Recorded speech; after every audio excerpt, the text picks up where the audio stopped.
Hello আমার মিষ্টি বন্ধুরা, সবাই কেমন আছো? আশা করি সবাই খুব ভালো আছো। তো আমিও খুব ভালো আছি। তো এই ছিল আমাদের একটা পিকনিকের ছোট ব্লগ, যেটা তোমাদের সাথে শেয়ার করছি। দেখো, আমি পিকনিকে গিয়েই শশা ছুলতে বসে গেছি। অলরেডি আমাদের যেতে অনেকটাই লেট হয়ে গেছিলো। তো অলরেডি রান্নাবান্নাও প্রায় কমপ্লিট, আর আমরা গেছি। মানে আমাদের পিকনিকটা ছিল সারা দিনেরই, দুপুরে রান্না হচ্ছে এটা। মানে ও খুব গ্যাজ গ্যাজ করছে আমি লেটে গেছি বলে। তো এটা হলো নতুন বউ। আর নতুন বউকে পেঁয়াজ কাটতে দেওয়া হয়েছে যাতে ওর চোখ দিয়ে একটু জল পড়ে।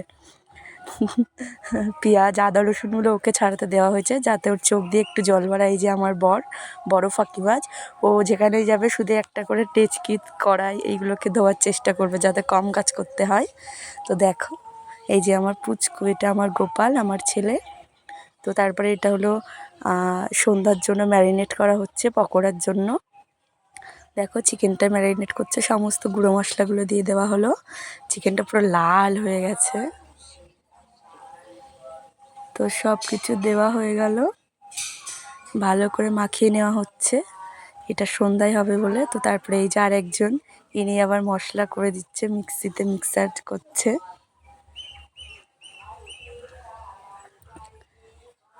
তো আর এই যে এ হলো এক মহা ফাঁকিবাজ, শুধু চুপ চুপ করবে। অ্যাকচুয়ালি এর ভুঁড়িটা খুব মোটা, তো যেখানে সেখানে বসে পড়ে, কাজ করতে পারে না। বলে আমার পেটটা নেই না, আমি নড়তে পারি না।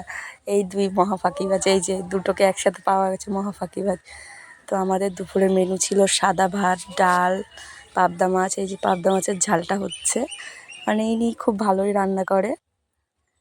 তো এই যে, তো তারপরে দেখো মাছ ভাজাটা কমপ্লিট। এই যে পাবদা মাছ ভাজাটা কমপ্লিট হয়ে গেছে। তো পাঁপড় ভাজাটার অবস্থাটা দেখো। তো ফাইনালি খাওয়া দাওয়ায় চলে আসলাম। ভাত ছিল, ভেজ ডাল ছিল, সঙ্গে পাঁপড় ভাজা ছিল, আর ওই যে পাবদা মাছের আর কি ঝাল ছিল। এই যে আমার ছেলে দেখো কি সুন্দর গুছিয়ে পিকনিক খাচ্ছে। মানে পিকনিক ও খুব ভালোবাসে। তো এই যে সবাই একসাথে বসে পড়লাম খাওয়া দাওয়াতে। এই যে আমার বড় খেতে বসলো। এটা হলো দুপুরের খাওয়া হচ্ছে, রাতের মেনু এখনও হয়নি, হবে। এটা হলো দুপুরের খাওয়া দাওয়া পিকনিকের মধ্যে। তো আমার দেখো একটু বিরক্তি বোধ করছে আমি ভিডিও করছি বলে। মানে ইনি রান্না করেছে, তো রান্নাগুলো তো ফাইনালি সন্ধ্যা হয়ে গেছে। এই যে পকোড়াগুলো এক একটা করে ভেজে নেওয়া হচ্ছে।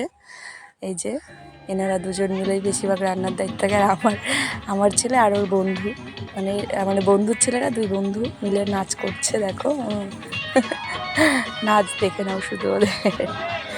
তারপরে এই যে নাচ হচ্ছে, আমরা এদিকে পকোড়া কফি খাচ্ছি, আমরা ওদের মতো নাচ করছে। ফাইনালি আমার হাতে কফিটা চলে আসলো, কফিটা খুব টেস্টি ছিল। এই যে নাচ করছে। আর পিকনিকে কী হবে, এইগুলোই তো হতে থাকবে, খাওয়া দাওয়া আর একটু নাচানাচি মজা। তো এই যে তারপরে ইনি আসলেন টমেটো কাটতে। তারপরে গুরু দায়িত্বটা আমার উপরে পড়লো, যেটা হলো আর কি মাটনটা কে রান্না করবে। সবাই ভোট দিয়ে আমাকে রান্নায় বসিয়ে দিল। তো আমি মাটন রান্না করছি আর সবার নাচ দেখছি। দেখো এক একজন কত সুন্দর নাচ করছে, মানে যে যার মতো মন খুলে নাচ করছে। এটাই হলো পিকনিক। তো দারুণ হচ্ছে নাচানাচিটা দেখো। আমি তো হাসতে হাসতে পাগল হয়ে যাচ্ছি এদের নাচ দেখি, স্টেপটাগুলো যদি দেখো নাচে। তো কারা কারা আমাদের মতো পিকনিকে এরকম নাচ করে। এই যে আমার ইনি আবার দেখো, ইনি আবার খুব একটা নাচতে পারে না, ওরকমই করে। এই যে এনার নাচানাচি, ইনি দেখো কত সুন্দর নাচে। তো দেখতে দেখো নাচটা, ঘুমুর দেখো, এটা কত সুন্দর না নাচের স্টেপটা, দারুণ। আমার তো খুব পছন্দ হচ্ছে।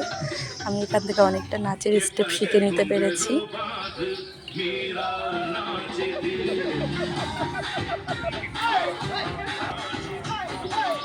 নাচটা শুধু দেখো, নাচগুলো শুধু দেখো, যার মতো মন খুলে নাচ করছে। এবার নাচে কোনো বারণ নেই। আমার বরের অবস্থা দেখো, ওটা কী নাচ হচ্ছে বুঝতে পারছি না। যাই হোক, একটা তো নাচ হচ্ছে, এটাই অনেক। তো দেখো ফাইনালি নাচানাচি হচ্ছে। ওসব খুলে ফেলছে, মানে নাচতে নাচতে গরম লেগে গেছে। তারপরে আমাদের পালা চলে আসলো, আমরাও নাচ করছি। মানে আমাদেরকে কি আর ছাড়ে, নাচানাচিতে আমরাও নাচ করতে আরম্ভ করে দিলাম। এই নাচানাচি হচ্ছে। এটা আমি আছি আর আমার আরেকটা বন্ধু ও নাচ করে, ও নাচ শিখেছে। তো আমরা দুজনে মিলে নাচ করছি।